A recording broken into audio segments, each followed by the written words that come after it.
Perkenalkan, nama saya Elis Yusnia Ruta Galung dengan NIM 202101038, Prodi Teologi di STT Pantai Kosta Batam.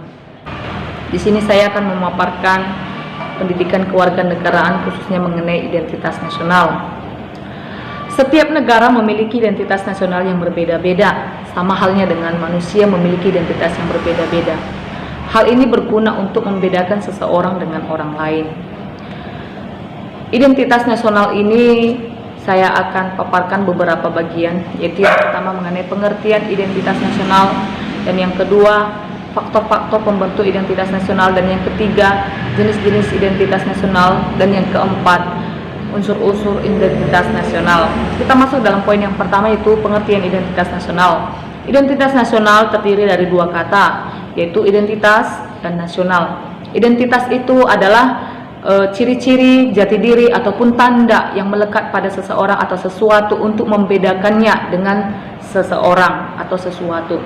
Nasional itu adalah identitas yang melekat pada kelompok-kelompok yang terikat karena kesamaan, baik kesamaan budaya, kesamaan fisik, kesamaan agama, dan juga kesamaan keinginan ataupun cita-cita. Jadi, pengertian identitas nasional adalah kepribadian nasional ataupun jati diri nasional yang dimiliki suatu bangsa untuk membedakan bangsa yang satu dengan bangsa yang lain. Kita masuk dalam poin yang kedua, yaitu faktor-faktor pembentuk identitas nasional. Yang pertama, faktor objektif.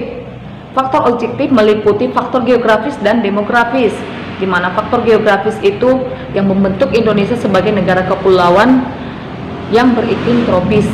Yang kedua, faktor subjektif. Faktor subjektif ini meliputi sosial, politik, kebudayaan, dan sejarah yang dimiliki bangsa Indonesia. Yang ketiga, faktor primer, meliputi etnis, teritorial, bahasa, dan agama. Yang keempat, faktor penarik, meliputi bahasa, birokrasi, dan sistem pendidikan. Dan yang terakhir, faktor reaktif. Faktor reaktif ini meliputi dominasi, pencarian identitas, dan juga penindasan, di mana penindasan itu dialami bangsa Indonesia karena bangsa Indonesia pernah dijajah beratus-ratus tahun oleh bangsa lain, sehingga mewujudkan memori bagi bangsa Indonesia, di mana memori itu adalah memori perjuangan, memori penderitaan, dan juga memori semangat untuk memperjuangkan kemerdekaan bangsa Indonesia. Yang ketiga, kita masuk ke dalam poin jenis-jenis identitas nasional. Ada 3 bagian. Yang pertama, identitas fundamental. Ini menjadi hal yang pokok. Yang kedua, identitas instrumental, di mana identitas instrumental ini sebagai alat ataupun media. Contohnya Undang-Undang Dasar tahun 1945, di dalamnya menyatakan ataupun mengatur mengenai bendera merah putih, Garuda Pancasila, lagu kebangsaan, dan juga semboyan.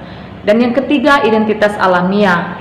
Identitas alamiah ini bersifat alami karena tercipta dari kuasa Tuhan, yaitu negara Indonesia berbentuk kepulauan dengan beribu-ribu pulau. Nah, kita masuk ke dalam poin yang keempat, yaitu unsur-unsur identitas nasional. Unsur-unsur identitas nasional ditulis dalam Undang-Undang Dasar Negara Republik Indonesia tahun 1945 pada pasal yang ke-35 dan 36, yang berisi tentang pasal 35, yaitu bendera negara ialah sang merah putih. Pasal 36 berisi tentang bahasa negara ialah bahasa Indonesia. Pasal 36 bagian A berisi tentang lambang negara ialah Garuda Pancasila dengan semboyan Bhinneka Tunggal Ika. Pasal 36 bagian B berisi tentang lagu kebangsaan ialah Indonesia Raya. Dan pasal 36 bagian C berisi tentang ketentuan lebih lanjut mengenai bendera, bahasa, dan lambang negara serta lagu kebangsaan diatur dengan undang-undang. Berikutnya, unsur identitas nasional itu adalah dasar falsafah ialah Pancasila. Lalu konstitusi negara ialah Undang-Undang Dasar tahun 1945. Lalu bentuk negara Indonesia ialah negara kesatuan yang berkedaulatan rakyat. Dan yang terakhir, sistem Indonesia ialah sistem demokrasi yang menjunjung kedaulatan rakyat. Demikian pemaparan saya mengenai identitas nasional. Semoga bermanfaat bagi kita semua. Terima kasih, Tuhan Yesus memberkati.